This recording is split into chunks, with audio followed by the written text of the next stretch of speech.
রবিবারের দিনটা কি বাজার হলো, কি রান্না করলাম, কত রকমের শাক তুললাম, সব থাকছে আজকের এই ভিডিওতে। চলো তাহলে দেরি না করে ভিডিওটা শুরু। হ্যালো এভরিওয়ান, এটা কিন্তু ছিল গত রবিবারের ভিডিও। আমি ভিডিওটা এডিট করতে পারিনি, তার জন্য দিতে পারিনি। তো 2-3 দিন পর ভাবলাম যে ভিডিওটা দিয়ে দিই। তারপর দেখো আমি দুপুরবেলা বসে গেছিলাম মাছ করতে। আমাদের কিন্তু রবিবারের দিন দুপুরবেলায় বেশিরভাগ ভালো মন্দ মানে রান্নাবান্না হয়। যেহেতু সকালবেলা হালকা পাতলা কিছু একটা খেয়ে নিই, সিদ্ধ ভাত বা ডাল ভাত কিছু করলাম, সেটা খেয়ে নিলাম। তারপর রবিবারের দিন বাজার টাজার করে নিই, তারপর যেটা আনা হয় মাছ মাংস সেটাই রান্না হয়। তো আজকে মা নিয়ে এসেছিল মাছ, আর এই মাছটা ছিল নাকি রিঠা মাছ। আমি তো ঠিকঠাক মতো চিনি না, মায়ের কাছে জিজ্ঞাসা করছিলাম, মা বলে আমিও ঠিক মতো চিনি না। তারপরে বললো যে হ্যাঁ এটা রিঠা মাছ। তো আমি জানি না এটা কি মাছ, লম্বা করেছিল বোয়াল মাছের মতো। তোমরা একটু দেখে বলতে পারো যে এটা কি মাছ, যেহেতু কাটা হয়ে গেছে বুঝতে পারবে না। তারপর মাছটা কেটে এই যে মার কাছে দিয়ে দিয়েছিলাম। তারপরে চলে গেছিলাম আমি শাক তুলতে। আর এই শাকটা হচ্ছে তেলাকুচু শাক। আর এই তেলাকুচু শাক আর হচ্ছে কাকরোল শাক দুটো আমার ভীষণ প্রিয়।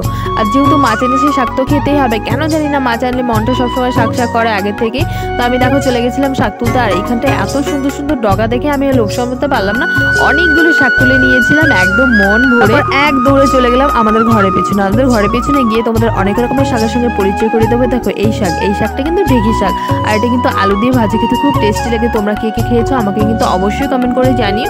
আর চারপাশে ওই যে দেখা যাচ্ছে কচু শাক, আর এই সাইডে কিন্তু ঘাস, এটা মোটেও শাক না। তারপর টুকটুক করে আগের দিকে হেঁটে গিয়ে তোমাদের দেখাচ্ছিলাম হচ্ছে দেখো সামনে এসে কুমড়োর ডগা। আর কুমড়োর ডগাটা কিন্তু বেশ সুন্দর হয়েছিল। এখনই কিন্তু কুমড়োর ফুল ফুটেছে, আমরা প্রত্যেকদিন নিয়ে নিয়ে বড়া ভেজে খাই।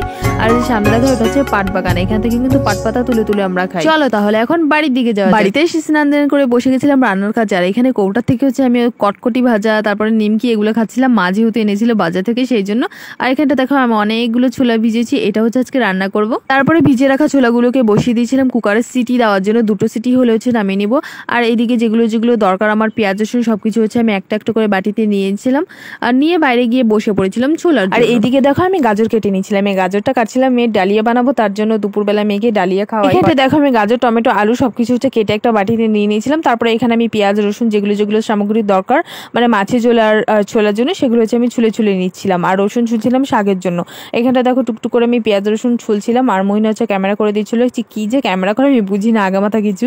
মুখ দেখায় তো যেগুলো কাটছি সেগুলো দেখায় না, আর ওগুলো কাটা দেখায় তো আমার মুখ দেখায় না, এরকম ভাবে তেরাবেটা করে ক্যামেরা ধরে।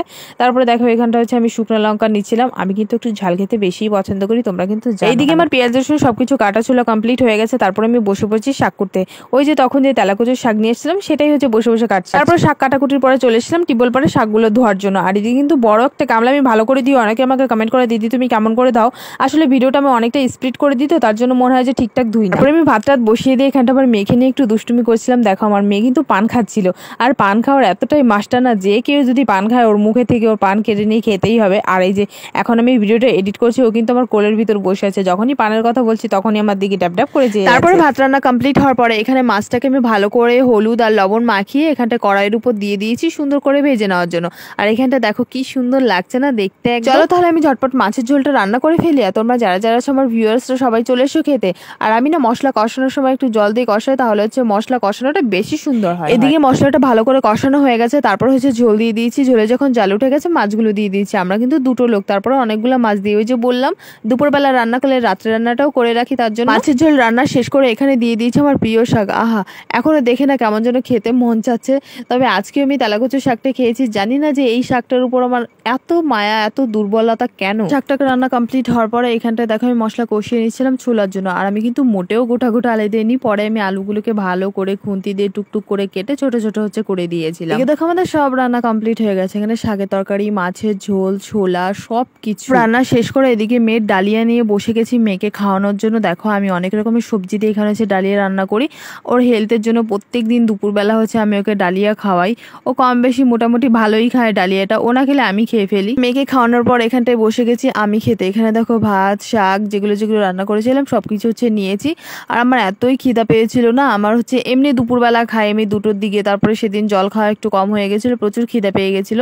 আর এই যে যেহেতু শাক দেখলে আমার একটু বেশি খিদা পায়, তার জন্য তাড়াতাড়ি বসে গেছিলাম খেতে। ভাত টাত খাওয়ার পরে না মাছটা এতটাই বাজে ছিল, মুখটা পুরো বাজে হয়ে গেছে।